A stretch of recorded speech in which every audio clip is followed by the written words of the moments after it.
Many people do not know or did not know until recently the word neurodiversity. But the term, used to describe the enormous and diverse differences that exist in the human brain, has become increasingly popular. Part of this is thanks to social networks like TikTok, Twitter, and Clubhouse, which have provided space for people to talk about their neurological differences. And not only that, for many, social networks have been for many the missing proof to realize that they are neurodivergent. This was particularly so during the pandemic, when people with so-called diverse brains were able to find communities and people on the internet that they could relate to. The concept of neurodiversity points out that the mind can work in different ways, and that these differences are just natural variations of the human brain. That is, conditions like hearing voices or autism are differences on a spectrum, not specific problems to be solved.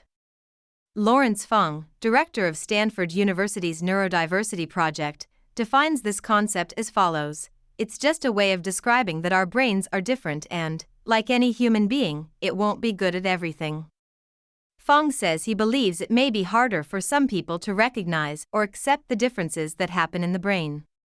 Gender diversity is something that can be easily identified, as is ethnic racial diversity, because you can see it. But neurodiversity is something that cannot be seen most of the time. People considered neurodivergent may have cognitive variations such as attention deficit hyperactivity disorder, autism, dyslexia, or dyspraxia. There are 3 main types of ADHD, and their effects can vary from person to person: inattentive, hyperactive/impulsive, and a mix of both. In general, this disorder is diagnosed in childhood, but more and more adults are discovering that they experience this type of neurodivergence. Blogger and entrepreneur Rachidu Wu explains her ADHD. The inattentive type of ADHD can mean that you exhibit symptoms or characteristics such as being easily distracted and inattentive to details, procrastination, disorganization, and poor memory.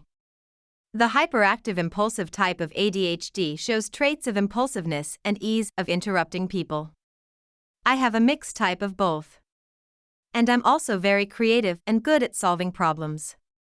Experiences among neurodivergent people can vary. Some may be sensitive to environments that cause sensory overload. Others may process information differently, while some may not be able to read facial expressions or may have difficulty identifying numbers and words. Neurodiversity movement. According to the Neurodiversity at Work program at Stanford University, between 15% and 20% of the world's population is considered neurodiverse. The rest would be classified as neurotypical. During the 1990s, there was a movement that raised awareness of neurodiversity and embraced the inclusion of all people with possible neurodivergence.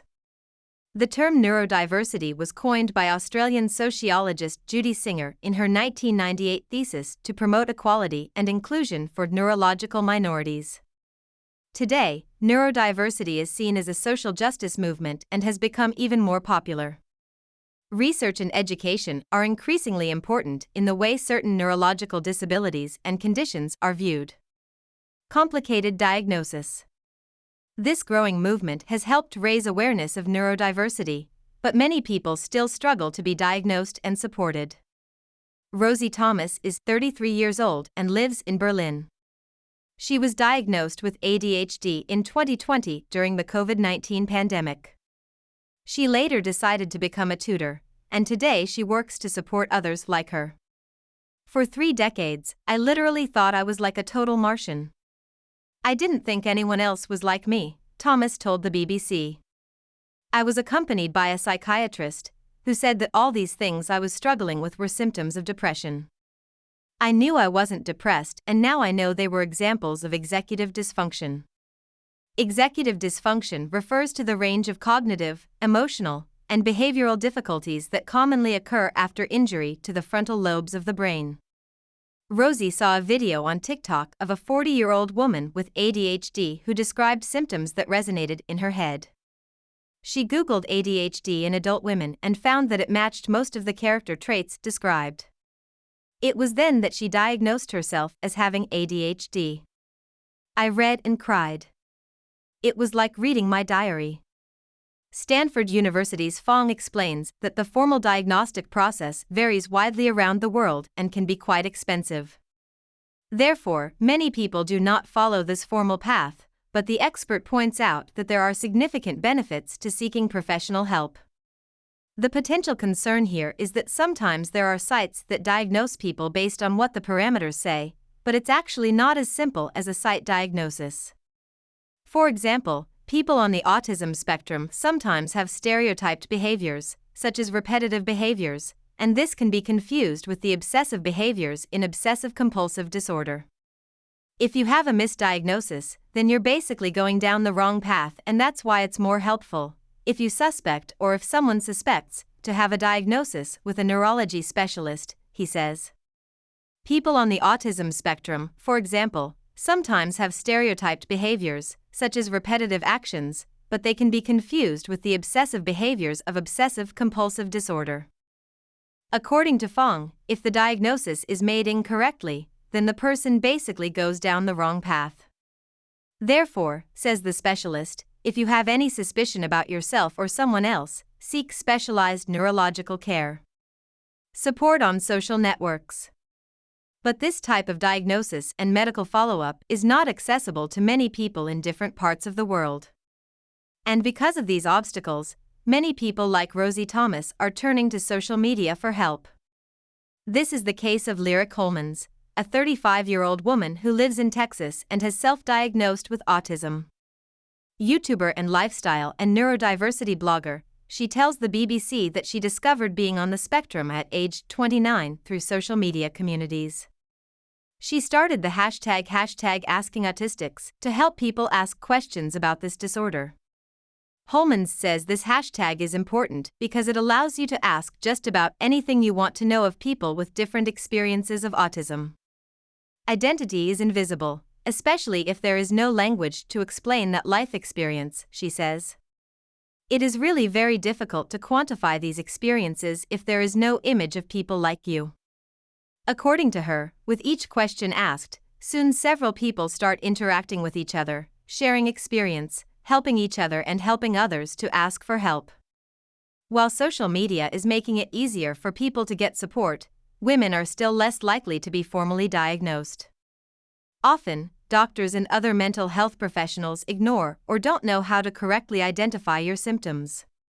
In the case of autism tests, for example, Fong explains that men tend to have a more stereotyped, more repetitive behavior, something that is less seen in women. And that makes men a lot easier to identify.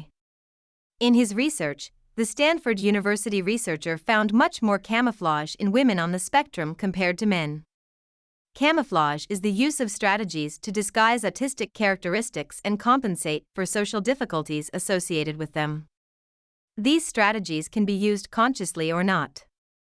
When it comes to ADHD, Feng says there are more women who are the inattentive type and more men who show more of the hyperactive impulsive type. In school settings, for example, Fong notes, if you pass the tests and keep quiet, the teachers don't care, they think you're fine. Hyperactive and impulsive students are labeled troublemakers, which is why they attract attention. Stigma. While it can be more difficult to diagnose women, there is also a stigma to admitting and talking about neurodivergence. Idu Wu says that after publicly revealing that she is neurodivergent, many people from all over the world have contacted her.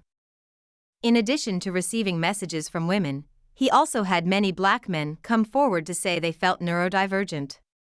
Some people are very embarrassed by the stigma associated with ADHD. I was at Comic-Con last year. I was speaking on stage and then someone came up to me.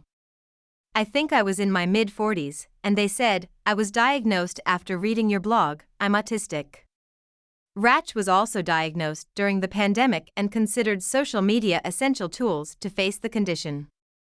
A lot of people, men, women of all ages, found out they had ADHD during the pandemic, she says. I was 26 at the time, and actually in a documentary I watched on Netflix, there was an adult man talking about his struggles with ADHD and how many ADHD medications have changed her life. Positive perspective. Something that the neurodiversity movement promotes is self-care. As awareness of mental health has increased in recent years, there has also been more debate and knowledge about healthcare reaching neurodivergent people as well. This could be a factor that explains why social media has been prolific as a communication tool. Fong agrees that there has been a big development in the way we feel about these conditions. This is definitely different from 20 years ago when you didn't use social media. Today, the stigma of mental illness and neurodivergent illnesses has diminished. Everyone the BBC spoke to shared how raising awareness and understanding of their realities helped improve their quality of life. Some prominent figures also spoke about their own diagnoses. Tesla and SpaceX entrepreneur Elon Musk said on the American comedy show Saturday Night Live that he is on the autism spectrum. American Olympic gymnast Simone Biles, winner of 4 Olympic gold medals, has spoken openly about having ADHD. Another example is model, actress, and singer Cara Delevingne, who has spoken extensively about dyspraxia and ADHD.